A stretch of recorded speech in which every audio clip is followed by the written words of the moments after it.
ఎరా చదివైపోగానే ఉద్యోగం వచ్చేద్దా? ఆ డాడీ వెంటనే జాబ్ వచ్చేద్ది. నాకున్న బుర్రకే సబ్జెక్టులు పాస్ అవడమే కష్టం, ఇంకా బయట కాంపిటీషన్ లో ఉద్యోగం కూడా ప్రెషర్ ఎక్కువ అయిపోతుంది డాడీ. మీకు ఎలా చెప్పాలో అర్థం కావట్లేదు. బుజ్జి అంకుల్ ఆంటీ వచ్చారు, ఒకసారి వచ్చి హాయ్ చెప్పు. వస్తున్నా. అమ్మా అంకుల్ ఇంటికి రానివద్దమ్మా, చాలా వంకరగా చూస్తున్నాడు అమ్మా.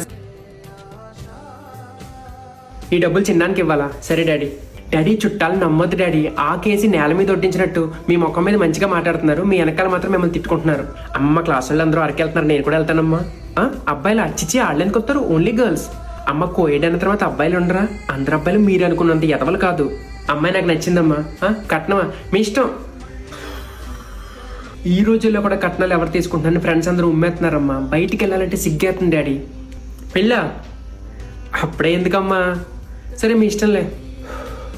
అమ్మ నేను ఒక అబ్బాయిని ఇష్టపడుతున్నానమ్మా, వాళ్ళు మనోళ్ళు కాదు, చాలా బాగా చూసుకుంటాడమ్మా, మంచి అబ్బాయి. డాడీతో చెప్పమ్మా.